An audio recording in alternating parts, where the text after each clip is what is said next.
थी चूल्हे चौके, महिलाओं का बहुत शोषण होता था।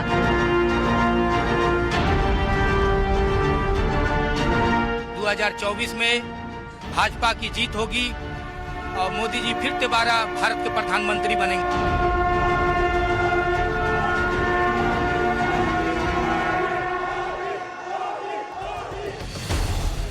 समर शेष है, 23 का रण हुआ है पूरा, पर संकल्प अभी अधूरा। 24 के पथ पर देखो नूतन नवीन क्या सजता है, काशी में तमिल और तमिल में काशी बसता है। भारत को उत्तर और दक्षिण में बांटने के विपक्षी दांव को जवाब है ये तस्वीर। काशी में उमड़े तमिलनाडु के लोगों की, काशी तमिल समागम की, उत्सव की और उत्तर से दक्षिण तक भारत के महोत्सव की। 2024 के सियासी समर में ये दो तस्वीरें अहम होंगी। एक कांग्रेस नेता राहुल गांधी की भारत जोड़ो यात्रा की सिर्फ दक्षिण तक बंधी सीमा, तो दूसरी तरफ मोदी का संपूर्ण भारत का जय संकल्प, काशी से तमिलनाडु, सनातन संस्कृति के गौरव का सिद्ध सूत्र। पीएम मोदी का साउथ प्लान राजनीतिक गणित को सिद्ध करना नहीं है, बल्कि सनातन के सांस्कृतिक सूत्र से उत्तर से दक्षिण तक को बांधना है। एक राष्ट्र श्रेष्ठ राष्ट्र के मंत्र को विजयी मंत्र में तब्दील कर देना है, और यही है काशी तमिल संगमम। काशी तमिल संगमम ऐसा ही अविरल प्रवाह है जो एक भारत श्रेष्ठ भारत इस भावना को लगातार मजबूत कर रहा है। 2023 के चुनावी नतीजों ने एक बात तो साफ कर दी कि ब्रांड मोदी पर भरोसा देश की जनता का दूसरों से कहीं ज्यादा है।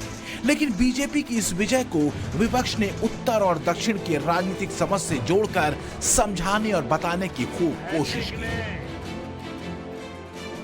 तो क्या कांग्रेस को लगने लगा है कि नॉर्थ इंडिया में उसकी सियासी दाल गलने वाली नहीं है? यही वजह है कि ऑक्सीजन अब दक्षिण में खोजा जा रहा है। पर यह कहीं कांग्रेस का ओवर कॉन्फिडेंस तो नहीं, क्योंकि सिर्फ कर्नाटक और तेलंगाना में ही कांग्रेस की सरकार बनी है। कर्नाटक में अगर कांग्रेस को विधानसभा चुनाव में 42% वोट मिले तो बीजेपी को भी 36% वोट हासिल हुए, तो वहीं जेडीएस को भी 13% वोट मिले।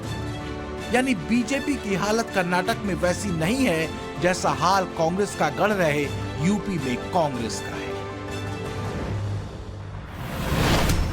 जहां 2022 के चुनाव में कांग्रेस को 3% वोटर्स ने भी वोट नहीं किया, वहीं बीजेपी को 41% से ज्यादा वोट मिले थे। दक्षिण भारत में 2024 को लेकर दूसरी उम्मीद कांग्रेस को तेलंगाना से है, क्योंकि यहां इस बार कांग्रेस को सरकार बनाने का मौका मिला है। लेकिन सच ये भी है कि बीजेपी की सीटें तेलंगाना में 8 गुना बढ़ी हैं और वोट भी पहले के मुकाबले 2 गुना मिले हैं। 2018 में बीजेपी को जहां 1 सीट मिली थी, तो वहीं इस बार ये सीटें बढ़कर 8 हो चुकी हैं। इसी तरह बीजेपी का वोट शेयर 2018 में महज 6.98% था, वो बढ़कर 13.9% हो चुका है। चाहे कर्नाटक हो या तेलंगाना, तमिलनाडु हो या केरल, मोदी लहर 2024 में यहां विपक्ष को एक और झटके वाला सरप्राइज दे सकती है। इसके पीछे एक बड़ी वजह है नारी शक्ति, यानी महिला voters. We say, Nari tu Narayani. Women is a manifestation of the divine. हमारी नारी, जिसको हमने होम मेकर के रूप में हमने देखा है, अब समय की मांग है हम हमारी देश की नारी को नेशन बिल्डर के रूप में देखें। संसद में महिला आरक्षण बिल पास कराने के बाद एक बड़ा कदम पीएम मोदी ने इस दिशा में बढ़ा भी दिया है। अब इस कामयाबी को 2024 की बिसात पर सदी चाल के तौर पर चले जाने की तैयारी है। ये बात दीगर है कि हाल के विधानसभा चुनाव में बीजेपी की कामयाबी के पीछे महिला वोटर्स की भूमिका बेहद अहम थी। इसी सिलसिले में अगले महीने 2 जनवरी को केरल में प्रधानमंत्री नरेंद्र मोदी का मेगा कार्यक्रम स्त्री शक्ति समागमम होने जा रहा है। इसमें दक्षिण भारतीय राज्य की 2 लाख महिलाएं हिस्सा लेंगी। इस कार्यक्रम का आयोजन बीजेपी की केरल यूनिट कर रही है, जिसका मकसद महिला आरक्षण बिल को संसद के दोनों सदनों से पास कराने के लिए प्रधानमंत्री मोदी को केरल की महिलाओं की तरफ से थैंक यू कहना है। मैं आज विशेष रूप से देश की नारी शक्ति का अभिनंदन करूंगा। रैलियों में मैं अक्सर कहता था कि इन चुनावों में नारी शक्ति ये ठान कर निकली है कि भाजपा का परचम लहराएगी। और जब देश की नारी शक्ति किसी का सुरक्षा कवच बन जाए तो कैसी भी ताकत उसे नुकसान नहीं पहुंचा सकती। सिलेंडर और चूल्हा मिला है।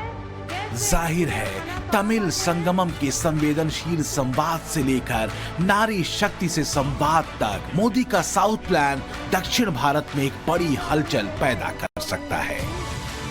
जो काशी में महिलाएं कह रही हैं, वही मोदी मैजिक दक्षिण भारत के प्रांतों में भी असर दिखा सकता है। यहाँ पर जो विशेष पंक्ति में है, यहाँ पर देखिए लोगों के अंदर उत्साह क्या है।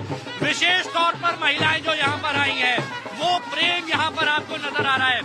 मुझे ये बताइए, महिलाओं को हक दिलाने की बात पीएम मोदी कहते हैं, क्या आपको लगता है कि महिलाओं को उनका अधिकार, उनका हक अब ज्यादा मिल रहा है? बहुत ज्यादा मिल रहा है। पूरी महिलाओं को पूरी सपोर्ट। अब मोदी राज में तो हम लोग जितने आजाद है उतना कभी नहीं थे। यही कहूंगी कि आपने महिलाओं को 33% नहीं दिया, बल्कि जिंदा किया है। महिलाएं सिर्फ घर में रहती थी, चूल्हे चौके, महिलाओं का बहुत शोषण होता था। मुद्दा दरअसल मोदी की गारंटी का है और आधी आबादी ने इस गारंटी से बदली हुई लाइफस्टाइल को महसूस भी किया है। यही वजह है कि मोदी पर महिलाओं का भरोसा चुनाव दर चुनाव बढ़ा है। 2014 के लोकसभा चुनाव में बीजेपी को 29% महिला वोट मिले थे। 2019 के लोकसभा चुनाव में बीजेपी को 36% महिला वोट पड़े। इसी तरह 2022 के उत्तर प्रदेश विधानसभा चुनाव में बीजेपी को 46% महिला वोटर्स ने वोट किया। मोदी जी के राज में जो आजादी और जो छूट मिला है और जो हम लोग को बढ़ने का रास्ता दिखाया गया, वो आज तक 75 सालों में कभी नहीं मिला। योगी जी और मोदी जो डबल इंजन की सरकार है हमारी, इन्होंने मिलकर के इतना क्राइम फ्री कर दिया है हमारे बनारस को, हमारे यूपी को। तो क्या ये संदेश 2024 के सियासी जंग में साउथ इंडिया में एक बड़ा उलटफेर कर सकता है? क्योंकि मोदी की अगुवाई में बीजेपी ने कई सालों की कोशिशों से धीरे धीरे एक नया वोट बैंक तैयार कर लिया है और इस वोट बैंक ने हालिया 5 राज्यों के विधानसभा चुनाव में बम्पर वोटिंग मोदी की गारंटी के लिए की है। नारी शक्ति का विकास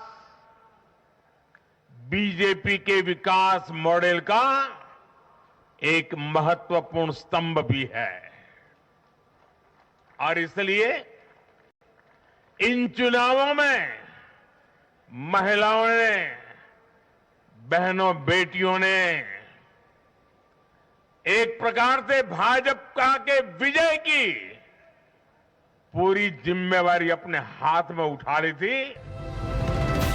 इसमें शक नहीं कि दक्षिण भारत की करीब 129 लोकसभा सीटों पर बीजेपी के लिए चुनौती बड़ी है, लेकिन अगर आधी आबादी का साथ मिला तो ये चुनौती पार कर बीजेपी चौंका सकती है। वैसे भी मोदी सरकार महिलाओं को सेंटर में रखते हुए कई योजनाएं चला चुकी है जो महिला वोटर्स को मोदी के पक्ष में खड़ा करती हैं और सफलताओं से भरे ऐसे संवादों ने सियासी तौर पर मोदी की गारंटी वाले सूत्र को और मजबूत किया है। मिशन के माध्यम से जैविक खेती, नए पद्धति से सब्जी लगाने की ट्रेनिंग मिली। उससे माननीय प्रधानमंत्री जी में सब्जी उत्पादन और हल्दी उत्पादन का कार्य शुरू की। माननीय प्रधानमंत्री जी, मैं उस 3 गतिविधियों से मेरा महीने की आमदनी 17 से 18 हजार रुपए है। और पैसे इतने सारे कमा रहे हो तो फिर इन पैसों का क्या करते हैं? जी माननीय प्रधानमंत्री जी, मैंने इस पैसे से अपने लिए सोना भी बनवाई, अपने हस्बैंड के लिए जो पहले साइकिल से हमको भी लेके जाते थे, ब्लॉक वहाँ जाना पड़ता था बैंक, तो साइकिल से जाते थे, उनके लिए 2 व्हीलर भी ली। आपके आने से इतना मैं खुश हूँ कि मैं 2 घंटे भी बताऊंगी तो बता ना पाऊंगी। दक्षिण भारत में मोदी का प्लान इसी आधी आबादी की खुशी और आर्थिक समृद्धि को लेकर है। इसके पीछे वजह है राजनीतिक तौर पर महिलाओं की बढ़ती भागीदारी। इसे ऐसे भी समझने की जरूरत है कि 2019 में कुल रजिस्टर्ड महिला वोटरों में से 67.18% ने अपने मताधिकार का इस्तेमाल किया था, जबकि पुरुषों के मामले में यह आंकड़ा 67.02% का था। 2019 के लोकसभा चुनाव में तमिलनाडु, केरल, अरुणाचल प्रदेश, उत्तराखंड, गोवा जैसे 12 राज्य ऐसे थे जहां महिलाओं का वोटर टर्नआउट पुरुषों से ज्यादा था। इन राज्यों में लोकसभा की 200 सीटें आती हैं। पिछले लोकसभा चुनाव में तमिलनाडु और केरल को छोड़ दें तो बाकी राज्यों में बीजेपी का प्रदर्शन शानदार रहा था। मोदी महिलाओं के पसंदीदा लीडर बने तो वहीं बीजेपी को महिला वोटर्स ने भरपूर वोट दिया।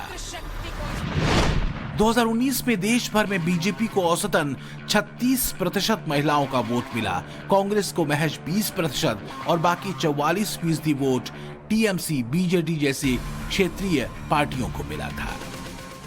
आज देश माताओं, बहनों, बेटियों के सामने आने वाली हर अड़चन को दूर कर रहा है।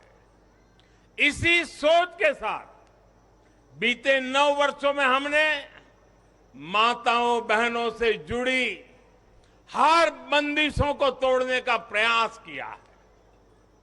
हमारी सरकार ने एक के बाद एक ऐसी योजनाएं बनाई हैं, ऐसे कार्यक्रम शुरू किए हैं जिससे हमारी बहनों को सम्मान, सुविधा, सुरक्षा और समृद्धि का जीवन मिले।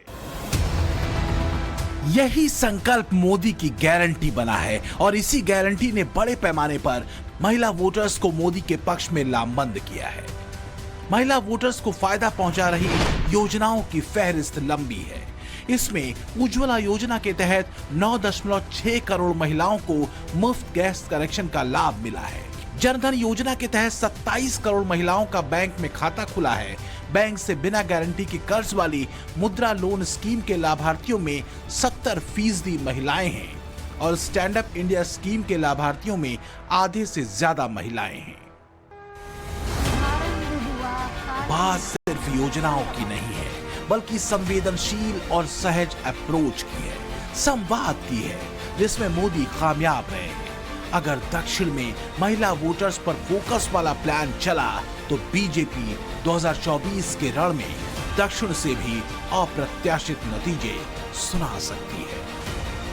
Bureau report, times now, Navbharat.